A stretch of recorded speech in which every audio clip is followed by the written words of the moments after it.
Hi there and welcome to Busternet. Yes, these are the Staley Bridge Diaries, my chance to take a side from the lower leagues and bring them some success. It's a tough challenge. I had to think about it's getting harder to score goals, that's true.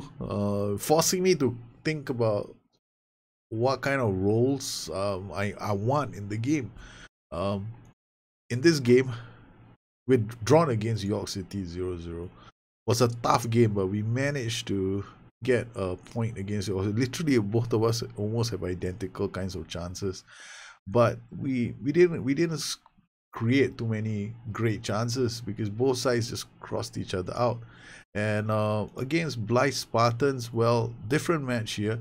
I decided I'm gonna I know that a lot of these teams treat us like whipping, you know,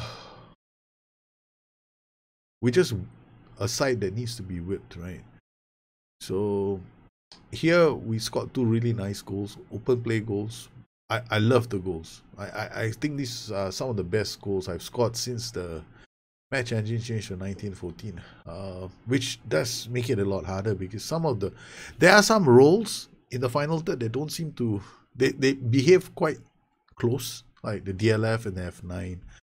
So I think as I have a chance, some of the other roles they look like they're okay. They still play the same way. I've gone into I started thinking about I have to I have to actually sit down and look at every single transition and then stare at the roles themselves to understand what I want that role to do or what I want that player specifically to do. So I've got this tactic now that I've created, which we used against Blythe Spartans, and it worked. So here, I actually, for the first time, I'm actually using a target man, because if you think about it, the DLF on support is like a target man as well. So you got these roles that all play almost the same. So here in the game, a target man is a really simple role to play. Um, he will open up space for his strike partner and supporting midfielders. That's what the role says, right? Okay, and then if I were to change it to a deep line forward and support, okay, just looking at the role, he's moving the ball back to midfield support, spreading it wide to the flanks, and he has time to turn playing in his strike partner. So this role, he drops deep into space, holds the ball up, and he's like a supplier. He's gonna send the ball left, he's gonna send the ball right. That DLF actually does that. But I was thinking to myself, that's a lot of work for one player to do in a lower league, which is challenging enough as it is. So I decided, okay, fine. Let's make it really simple. Okay, have him just drop back and play simple passes, which is what the target man support is going to do, right? So he relies on his teammates rather than relying on his technical ability, which makes a lot of sense. So I don't want Eddie Yinka to try something too flashy like a crossfield diagonal, which he has done as a DLF on support, which he has done a lot of times, and sometimes it just doesn't come off. So I got him to drop deep. I got it in. So now what he has is got one guy charging in, one guy charging in, one guy charging in. He's going to have three passing options. Maybe even four if you look at the winger on the left flank. So because we are also a team that is not very strong, I've played with a backline. I don't want this backline to move too much, so they get up there, they support while these guys do all the hard running. So I've got one Mazzala who's gonna be not too far away from the winger in case we need to build up play over here. Yeah, should I play a Mazzala? Should I play a box to box midfielder? I just thought I'd just use a Mazzala. Might be the biggest mistake in the world because my head is still telling me box to box is better. Yeah, I need a playmaker here for sure, because of the nature of the way we're moving the ball on the right side. Because this guy could play the ball to the inside forward. This guy could also hopefully find balls into space over here. But I don't want him to. The problem with McLean is I don't want him trying too much with this side. So I've got pass into space activated. So far I've seen this when Charles was playing here. Jake Charles, he did some phenomenal passes from this position. I'll just show you this game. against Blythe Spartans. We had this fantastic game where Charles played one phenomenal pass in the game. Wasn't this goal? We conceded through a penalty, but this was the move. We were defending, right? Mafio, they go down the flank. They can't really do anything with the ball. They try again to attack. Here, this is why I want my fullbacks on defense. Look at what Spooner does. He's in a very good position. He wins the header, plays it to McLean, brings the ball up, then he plays it to Charles. Charles takes it out with his chest, turns. Now there's nobody here, right? So he plays the ball into space. He brings the ball down, looks up. Then he looks up at this point. He looks up, right? And then he plays this ball right into space for Dan to take it down, and Dan just scores. So the moment I saw this was great. I mean, like, should I play? So now the debate is, should I play Charles here? His passing is 9, decisions is 8. Kengney is a different player. His passing is 7, his decisions are 7. Between the two of them, Kengney does a lot of hard running, right? He attacks spaces. He just charges in with the ball. So I might start with Charles first in this game, right? Because Charles is not he's not as direct as Kengney, but he can find the pass. So we're gonna start with Charles. I mean, I just changed my lineup for the 10th time before we begin this match. So every time I think about it, like, I had this lineup. I thought of a specific lineup, like, 5 days ago, before, I mean, in game time, right? So between matches, like, okay, I'm gonna play this guy. Now go to the day itself and I come up with another plan. So Bradford versus Stalybridge. We got excellent form, they got poor form. So far, we're playing against a Diamond Narrow.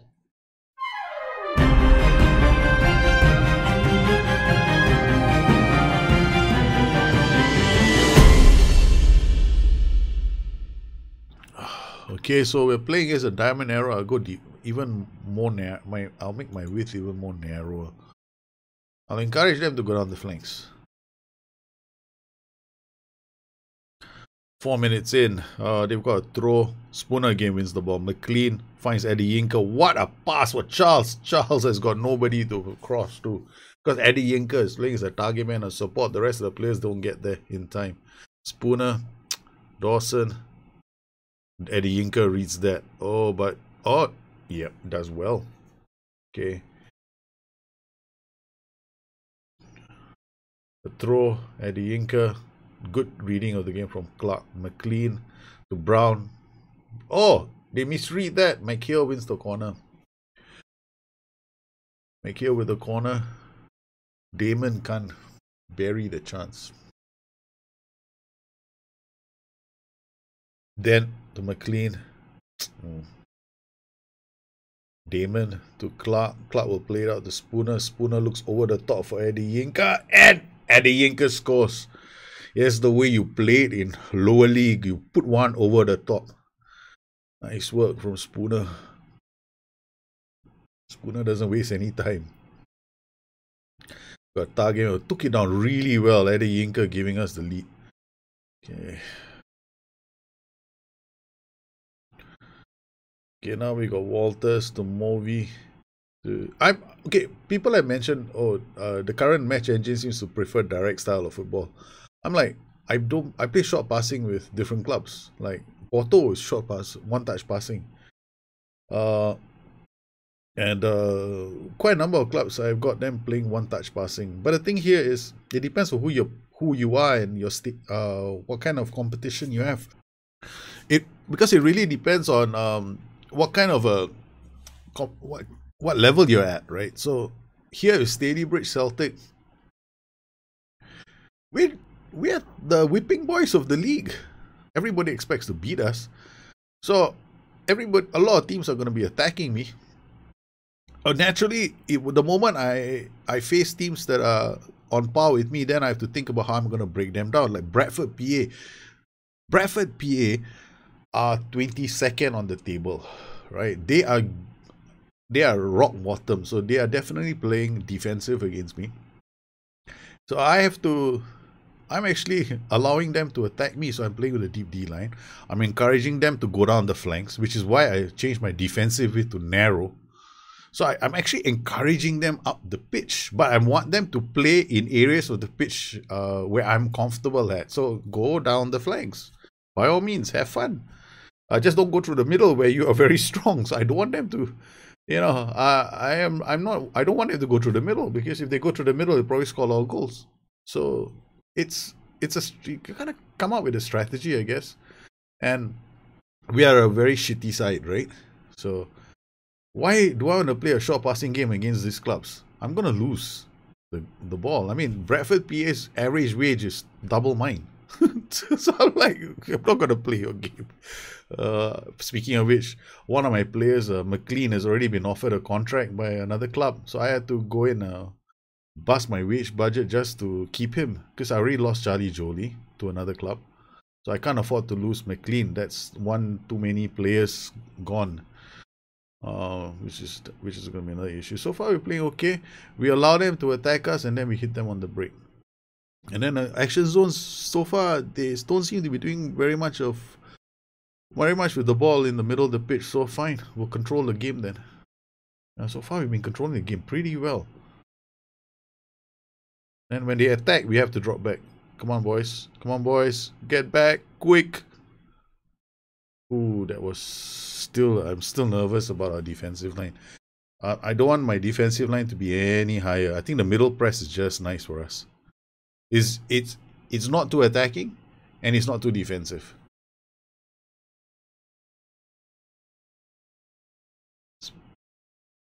Okay, Wakeman now looks for Sheridan. Oh, he's already got passing options. Look at McHale. Plays it to McLean. Finds Adeyinka. The target man holds the ball up. But yes, I'm not using my fullbacks to go up the pitch because I'm such a big coward. Sheridan does well. Now he does not do well. Okay. So far we've had 2 or 3 shots inside the box. It's not too bad. Yes. Brown to McHale, to Dent, to McHale. As well. So my target man has the ball, I'm hoping that we can get the ball to so he's got passing options. Oh, what a okay. So we got now Dent. Oh, nice work. Charles takes it down. Whoa, that was a good, really sharp thinking from Charles. If he had held on to the ball a bit longer, he would have lost it. Now Michael Clark plays it back to Wakeman. Wakeman, in all his infinite wisdom, can't do a proper kick. Walters, though, not cross the ball. I need this win. I need the win. Come on, Spencer. Defensively, we're looking alright. The shape is fine. Get well done. Back to Webb. Sheridan does well. Adeyinka comes all the way back to help defend. So far, it's all from outside, all blocked outside the box. That's nice. Oh no, Adeyinka is injured. Adeyinka. My goodness. This is the game deciding to screw with your head. Oh no, that's it. We just lost Adeyinka for the season. A knee injury is fairly serious. Marsden is out. If Adeyinka is out too, then that's second goal. Oh, he couldn't clear the ball, but McLean, Spooner, he couldn't clear the ball. Charles, Branson, McLean heads it down for Dent. Oh, what a sweet thinking from McLean. Oh, but this is gonna be big, man. Oh no, my Adeyinka is injured. We're coming to the business end of the season. We've got like, oh no, Adeyinka, please. Ross Dent is injured as well. Shit. It's taken a knock. How many players am I about to lose? Okay. We're 2-0 up.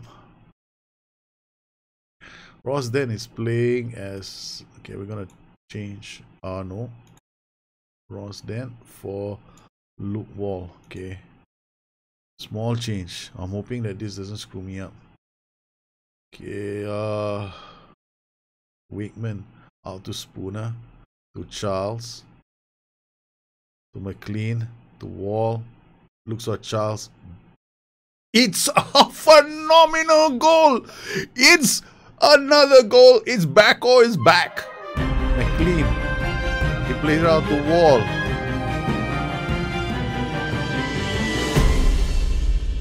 What kind of a pass is that? They hit it. Oh, Backo.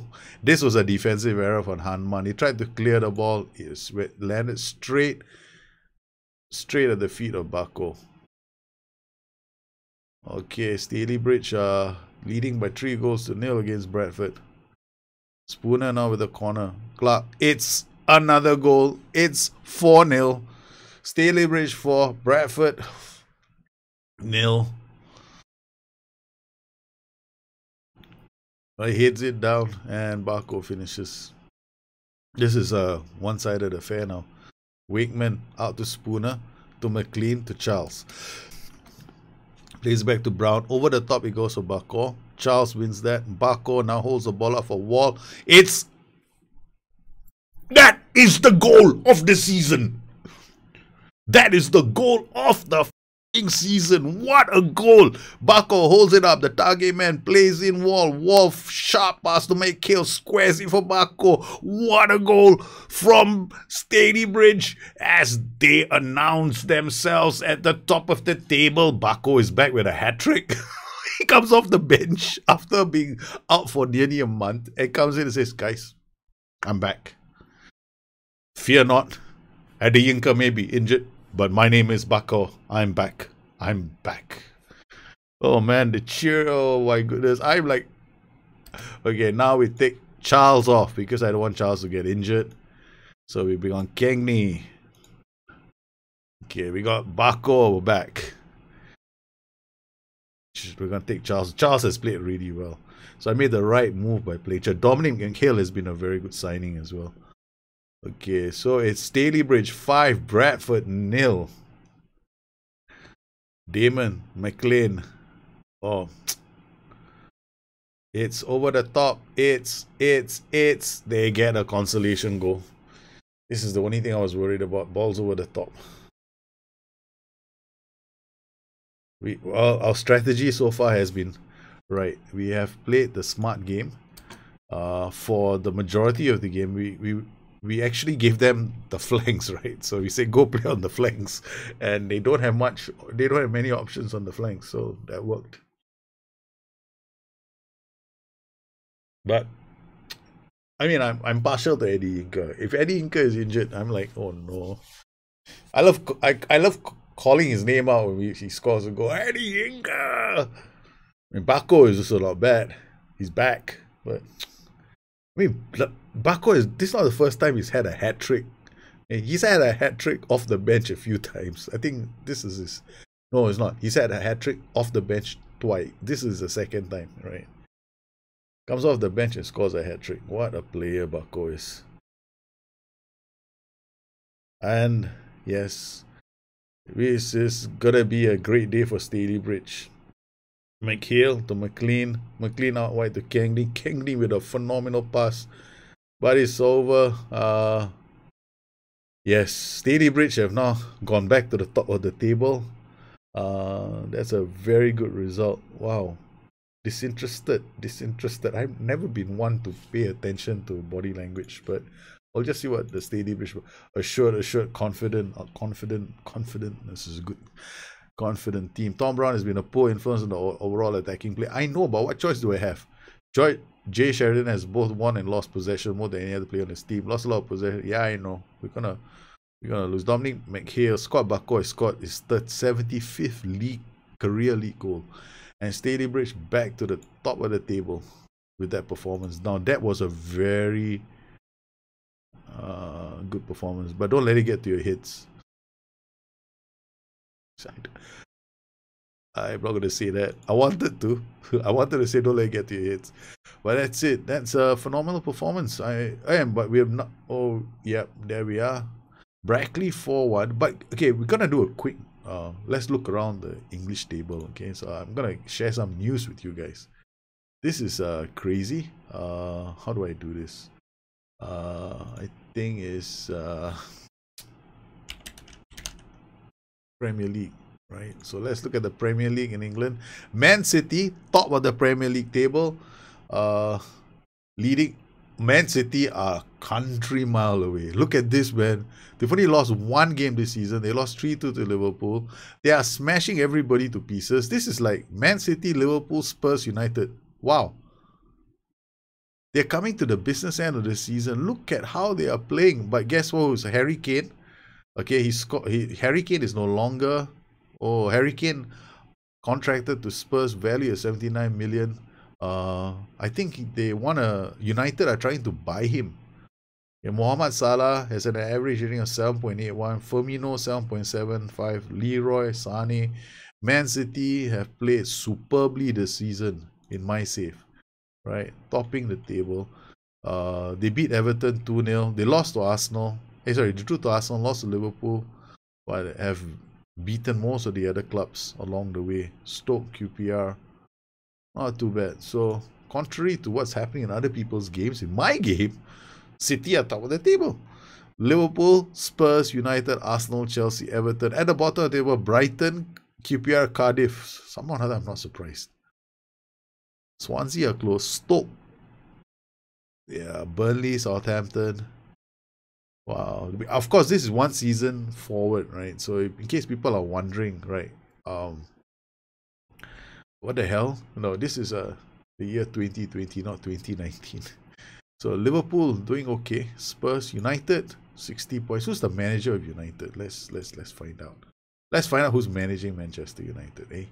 Overall, I think it's the profile. We'll find out. Jose Mourinho is still the manager of Manchester United. He's doing well there. What about Liverpool? Who is the manager of Liverpool? Liverpool's manager, Jurgen Klopp. James Milner is still here. Who's this? Richie Hotnet is a hot prospect. Wow, I like the face. The face is kind of cute. Okay.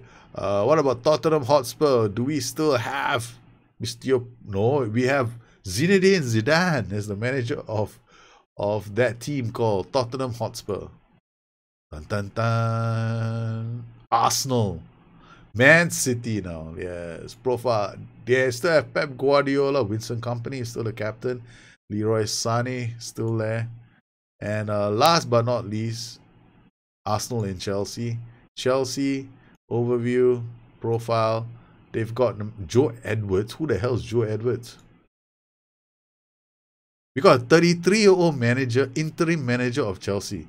So the managers have been fired from Chelsea. So Maurizio Sarri was terminated in February of 20. So he lasted until February of this season, and he was given the boot. He won 66%. He did okay in his time. They were the FA Cup winners, the League Cup winners, and the Charity Shield winners. I guess that wasn't enough for the owner of the club. What about that club called Arsenal? So last on the list, Arsenal. Profile. We have Unai Emery, still Vitolo. Who the hell is Vitolo? We got a captain called Vitolo. Yeah. Alright. So apparently he likes him a lot. Likes him enough to make him a captain. Well, this is a very interesting. So Man City, Liverpool, Spurs. This is like what's happening at the moment. Because City and Liverpool running away. I mean, I won't say running away, but it's Liverpool chasing after City. Some things never change. City won last season. So City are going for a triple in this little competition. Well, we on the I knew it. Eddie Inca is out for 6 to 8 weeks. Big news for us. He's out for 6 to 8 weeks. That means that I won't be able to call on the services of Eddie Inca anymore. So, yep. Eddie Inca is out for the rest of the season. So we got 1, 2, 3, 4, 5, 6 matches left, and no Eddie Inca. Now, how big of a miss is Eddie Inca going to be to our side? So let's look at my stats. Okay, so in terms of stats and how we've been playing, just looking at the the attacking midfielders and the attacks, right? There's this group of players because this is where all the main creative burden comes from, right? So we've got Eddie Yinka, 6.88 average rating. He's got 11 goals. He's generated 8 assists. Kangni has generated 22 assists. So apparently he's more important to my side than this guy. But he's been playing on the left flank as a winger. So most of the time he's been coming down the left flank, right? So his cross completion ratio, sorry, this is chances created. His chances he creates. Eddie Yinka is not bad in creating, like, okay, one chance every one chance. Okay, so it's not that fantastic actually. It'll take him 3 games to create one chance. Yeah, it takes him. Neil Kangli is not that bad. Key passes were 90. The 2.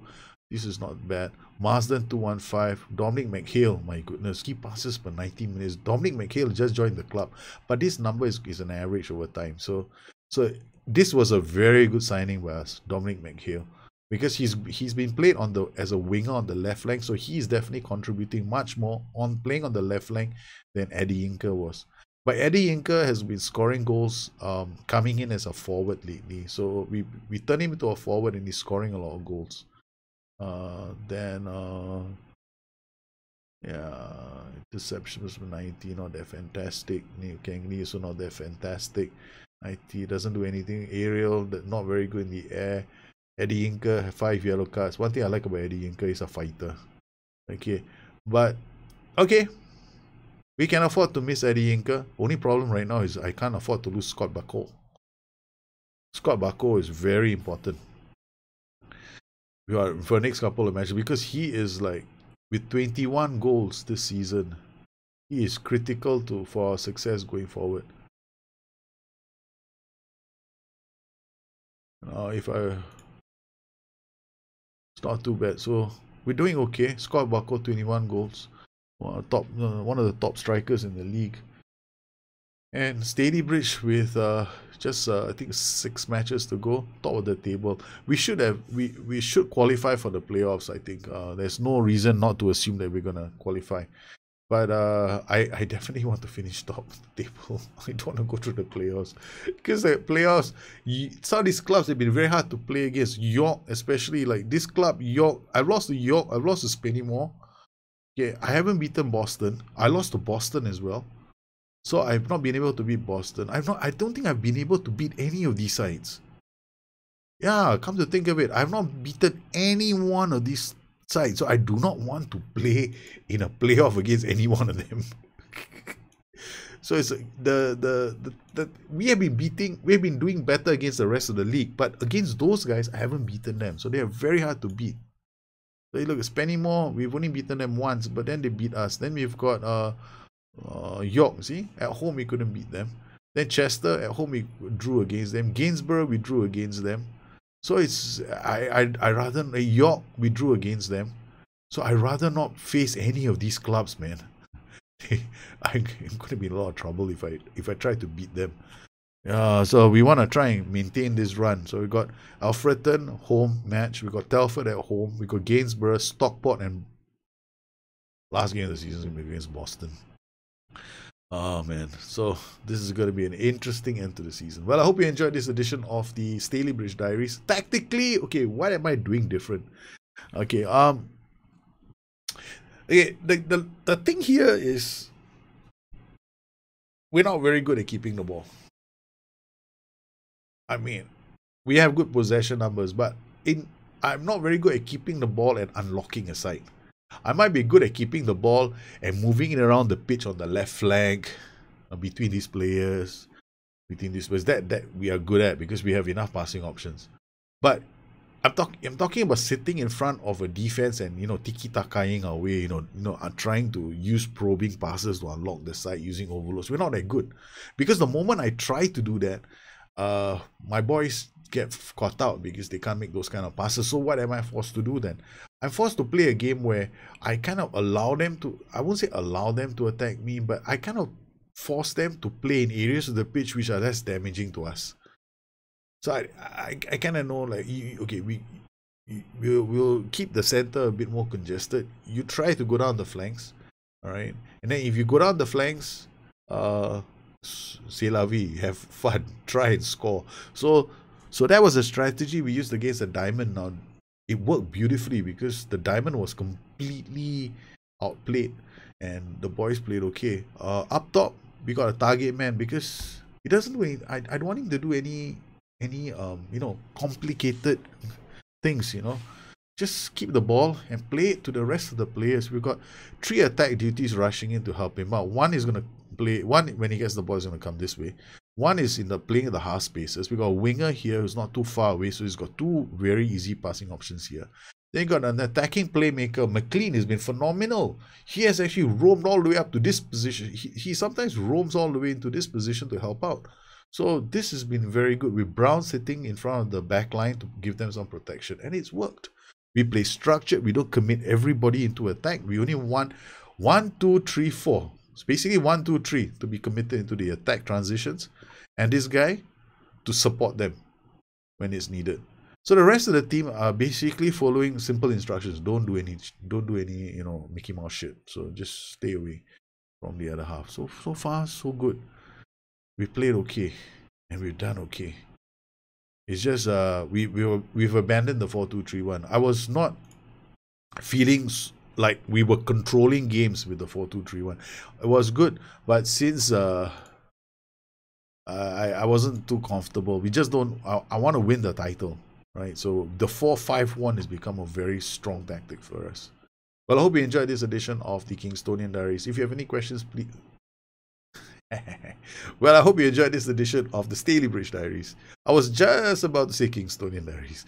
If you have any questions, please look me up on Twitter at Busternet or addicted2fm.com, my website. Once again, I'd like to thank all my patrons for their continued support of this channel. You make this kind of shows possible for the rest of the community. You guys take care. Have a good one. I'll see you again soon. Bye-bye.